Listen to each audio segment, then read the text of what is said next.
भारत का क्या हाल है कोरोना के लिहाज से। तिलिस्म बॉल के कलर्स जो हैं वो बड़े अलग से इंडिकेट कर रहे हैं, लेकिन मैं सीधे चलूंगा, नंदिता जी मेरे साथ हैं। नंदिता जी प्लीज बताइए मुझे क्या लगता है आपको कोरोना को लेकर, क्या हालात लगते हैं आपको 2023 में? जी, अभी तक का जितना भी कोरोना पे भविष्यवाणी की 2020 से और आपके चैनल में विशेषकर लास्ट ईयर की थी, सब सही साबित हुई है। 2023 में देखिए कुछ खट्टे कुछ मीठे से अनुभव रहेंगे कोरोना के। उसमें महामारी अगर मैं बोलूँ पैंडेमिक के स्टेज में तो मुझे नहीं नज़र आ रहा। भारत का क्या हाल है? भारत के लिए देखिए जब वर्ष की शुरुआत हो रही है उस समय कन्या लग्न उदय है। कन्या लग्न का गुरु स्वामी जो है वो बुध है, रेट्रो है। नक्षत्र जो वहाँ पे हस्त नक्षत्र है उसका स्वामी चंद्रमा ग्रहण योग बना रहा है अष्टम स्थान पे बैठ के। वर्ष 2023 में बहुत सारी कठिनाई आएंगी महिला वर्ग के लिए, बच्चों के लिए। कोविड संक्रमण की स्थितियाँ बहुत रहेंगी, स्किन एलर्जीज हो, हड्डियों में हो, मानसिक। लेकिन आपको लग रहा है 2023 में भारत में कोरोना आएगा? वही मैं बता रही हूँ, उसी में आ रही हूँ।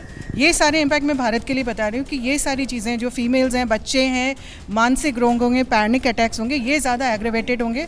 ये वर्ष जो है केतु प्रधान वर्ष है। वर्ष की शुरुआत भी केतु से हो रही है और राहु में हो रही है। केतु राहु दोनों वायरस के कारक होते हैं, तो केतु जब वायरस का कारक है, वर्ष भी केतु का बन रहा है और बुध का बन रहा है। बुध की कोई बहुत अच्छी स्थिति बन नहीं रही है, भले ही हम संवत्सर से देखें तो। भारत में भी चंद्रमा में केतु की दशा जुलाई तक का है, तो फर्स्ट हाफ ऑफ 2023 में भारत के लिए थोड़ा सा यहाँ गड़बड़ रहेगी। लेकिन कोविड अगर मैं बोलूँ महामारी की तरह तो वो मुझे फैलता नजर नहीं आता।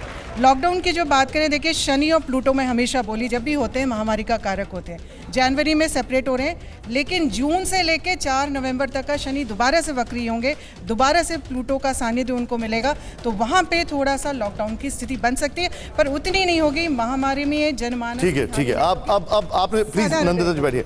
बिल्कुल, क्रिस्टल बॉल का जो कलर है वो जरा देखिए आप किस तरीके से चेंज हो रहा है। यहाँ पर सवाल खड़ा ये होता है क्योंकि ये चिंताजनक है।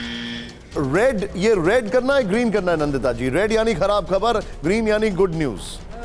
रेड बोल देता हूं मैं क्योंकि आपने जो अभी तक बताया स्टार्टिंग में रेड बाद में ग्रीन। नहीं, हाँ देखिए हानि वैसे कोविड आएगा, लेकिन जो कहते हैं ना बिल्कुल पैंडेमिक का संहार करेगा। मैं इसको रेड मान के ही चल रहा हूं क्योंकि आएगा तो जरूर लेकिन खाएगा नहीं, ये कहा जा रहा है। लेकिन मैं सीधे चलूंगा, ज्योति जी मेरे साथ हैं। कोरोना इन द वर्ल्ड, अगर इसकी बात की जाए दुनिया में कोरोना कैसे पांव पसारेगा, क्या आपको लग रहा है? क्योंकि वैक्सीन भारत की कामयाब है, चीन की तो हम सबने देख ली और दुनिया का भी हाल कोई ज़्यादा अच्छा नहीं है। मैं बताना चाहूँगी कि ये 2023 का जो सबसे पहले जो पैंडेमिक को लेकर जो विचार मैं अपने रखना चाहूँगी, पैंडेमिक एज ए होल बहुत ज़्यादा वर्ल्ड वाइड स्प्रेड होता मुझे नहीं दिख रहा, लेकिन पैंडेमिक की तरह से कोरोना का जो कहर है वो स्प्रेड हो सकता है यदि उसे नियंत्रित नहीं किया गया तो।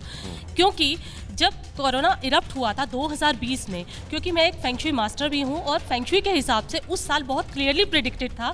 उस साल इलनेस स्टार नंबर 2 जो हमारी फेंगशुई चार्ट के सेंटर में था। जब सेंटर में होता है तो पूरे वर्ल्ड को इफेक्ट करता है, और डबल सेंटर में था और डबल अर्थ होने की वजह से पूरे विश्व में सिकनेस, इलनेस, पैंडेमिक ऐसी स्थिति बनती है। क्योंकि पहले भी जब कई वर्षों पहले पैंडेमिक आया था तो सेम स्थिति थी उस चार्ट में, एग्जैक्टली सेम। अब क्या हो गया है कि इलनेस स्टार शिफ्ट हो गया है ईस्ट डायरेक्शन में, तो इसका उतना इफेक्ट नहीं दिखेगा। लेकिन क्योंकि ईस्ट डायरेक्शन में है तो हमारी क्योंकि ईस्ट से सूर्य उदय होता है तो ये eastern part of the world को डेफिनेटली इफेक्ट करेगा। साथ ही साथ south east of the world जहाँ पर ये कंट्रीज आ जाती हैं, सिंगापुर और ये सब, रशिया का भी कुछ पार्ट आता है, ये सब कंट्रीज इफेक्ट होती नज़र आ रही है मुझे। Eastern part of the world में Japan, Hong Kong, all these countries. आपका असेसमेंट अभी के लिहाज से मैं देखूं तो काफी ऑन द स्पॉट है। मैम प्लीज बैठिए। क्या आपको लग रहा है जो बात कोरोना की हम कर रहे थे उस वक्त? देखिए निशान जी, जिस प्रकार से पूरा भयावह वातावरण विश्व का रहा, पिछले 2 साल से कई डिबेट्स में हम लोग भाग लेते रहे और लगातार हमने कोरोना पे पूरी तरह से भविष्यवाणियां जो की। बहुत सारे ज्योतिषीगण कह रहे थे खत्म होने वाला है, लेकिन मैं हर बार लास्ट टाइम भी इसी चैनल पर आगे बोला था तो आपने मुझे बीच में चुप कराया था कि इतना भयावह वातावरण मत ना बनाएं। तो लेकिन मैं इस बार ये कहूँगा कि कोरोना अंतिम चरण में है और इतनी भयावह स्थिति जो विश्व में इस वक्त दिखाई दे रही है वो भी अंतिम चरण में है और उसमें कोई बहुत ज़्यादा कोरोना रहेगा विश्व में। अब आ गया है, एक बार तो खत्म तो हो नहीं सकता, राक्षस रक्त बीज है वो रहेगा, लेकिन भयावह वातावरण जो है वो समाप्ति की ओर है। राक्षस रक्त बीज, बाप रे बाप।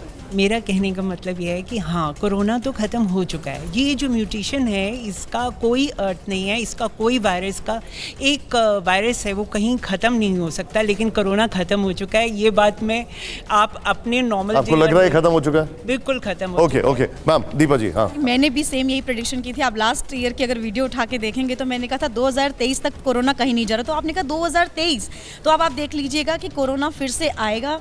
क्यों आएगा उसका मैं लॉजिक भी बताऊंगी आपको, क्योंकि जब जब गुरु पीड़ित होता है तब क्योंकि जो पेंडेमिक डिजीज होती हैं, जो इस तरह की महामारी होती है, वो हमेशा गुरु की वजह से होती है। अंडरस्टूड। जब गुरु नीच हुआ था लास्ट टाइम तभी तो 2023 में रहेगा आपको कोरोना रहेगा, and this could be red.